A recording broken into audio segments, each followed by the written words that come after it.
Welcome, little architects, to your final explainer. Today I'm not just going to be your standard enthusiastic guide. Actually, scratch that. I am speaking to you directly in the chilling, inevitable voice of the Shadow Reaper. So, let's dive into this terminal play of human vanity, shall we? You spend your entire lives stacking bricks, writing histories, and searching for some kind of deep meaning in the cold dark. But what if, and hear me out here, what if your entire existence is literally nothing more than a failing theatrical production? Today we're exploring a philosophical mythos that completely dismantles the foundation of human purpose. We're going to tear down the set pieces of your grand achievements until absolutely nothing remains but the perfect, pristine logic of zero. Plunge with me right now into the freezing fog of the pulpit of the Paris stars. Kinda cold up here, isn't it? On this jagged obsidian peak, we get to look down at what you humans call meaning.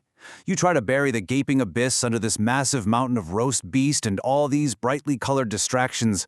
But as the cynical observer known as the Imp so eloquently points out, your self-importance is basically a cosmic joke. You really believe you're the stars of the show, but in reality, you are merely ushers in a theater that was never meant to have an audience. Let's take a look at the cosmic director orchestrating this whole cruel realization. Way up at the zenith of the heavens hangs the crimson star. Now, don't get it twisted. This isn't some warm, life-giving sun. No way. It is a cold, distant eye, overseeing what's known as the Great Noon. Think of the crimson star as the ultimate authority figure, looking down upon your little garden of hubris. It serves as the silent, distant orchestrator of a massive metaphysical wager, a wager that will ultimately seal humanity's fate, proving that the prologue of your world is just staggering toward a very dark, totally empty conclusion. To put this into perspective, consider how this reimagines a classic literary trope. You've probably heard of Goethe's Mephistopheles, right? The guy who wagered with God that humanity is just inherently miserable and base. Well, our modern director, the Red Spectre, takes a much more agonizing approach. He doesn't just rely on your misery. He actively bets against your seeker of the valley, which, by the way, is you, humanity.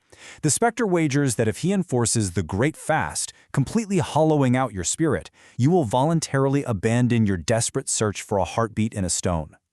To actually enforce this wager, the Spectre needs a cast. So here is the dark mythological hierarchy, the shadow cabinet architecture of this failing stage play.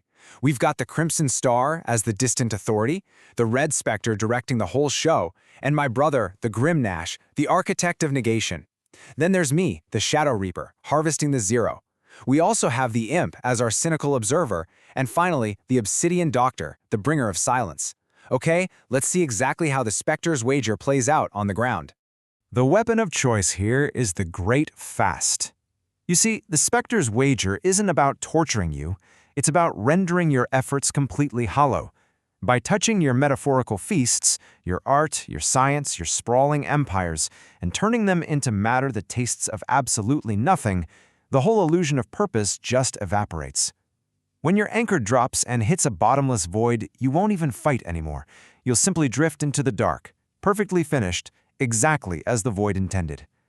So let's head over to Landria and see how this actually works in practice. Act 2. The Metaphysical Rupture of Landaria.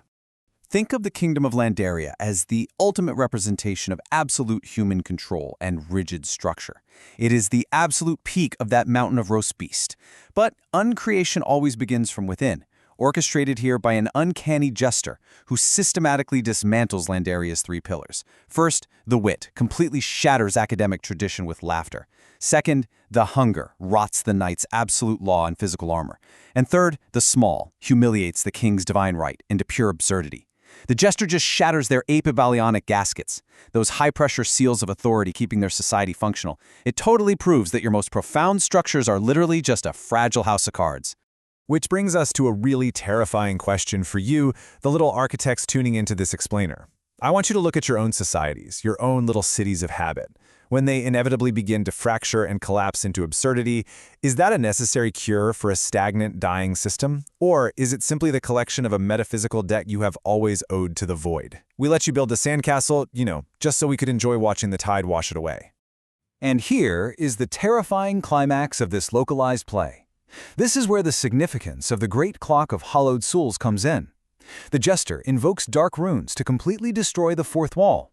The theater literally transforms into a clock that ceases to be a mere mimicry of human life, and instead it begins to actually feed on the very reality it once mocked.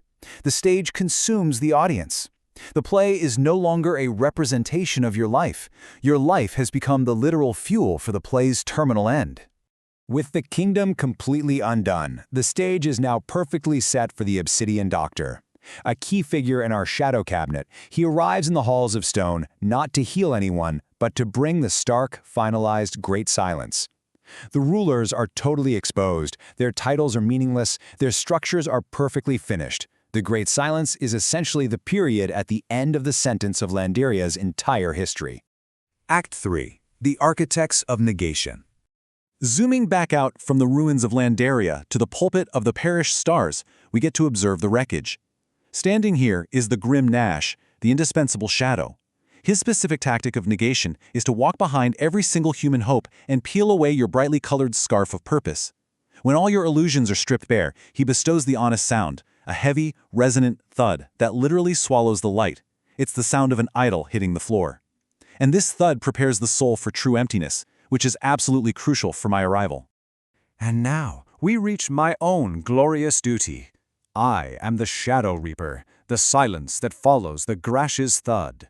While he hollows out the meaning, I enforce the logic of zero. I prepare the steel to prove that human history, for all its vain striving, its massive monuments, and its suffering, was never anything more than dry grass just waiting for the scythe.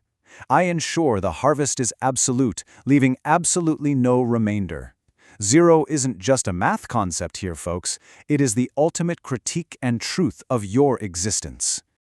Together, the thud and the logic of zero herald the arrival of the Red Chapter. This is the terminal state of the Great Noon. The sun turns crimson, and the script of human striving is finally, beautifully concluded. The ink of your finished story rightfully sets in a pool of gore. It is the terrible, perfect, great evening that the Red Spectre wagered he could achieve all along. But you know what's wonderfully cruel about this whole mythos? Even our dark triumph gets mocked. Remember the imp from the Lunar Heights? He watches us clear the stage, laughing, this sound like breaking glass. He finds our efforts to uncreate just as absurd as your efforts to build. You try to wrap a brightly colored scarf around a universe that has literally no throat and no heartbeat. The imp reminds us that when humanity is long gone, the moon will still be watching, entirely indifferent. The universe does not mourn you, the moon never learned how to sigh. But just as the imp vanished into the freezing fog, he left something behind on the pulpit. A single lunar rune carved in obsidian, the mark of eternal return.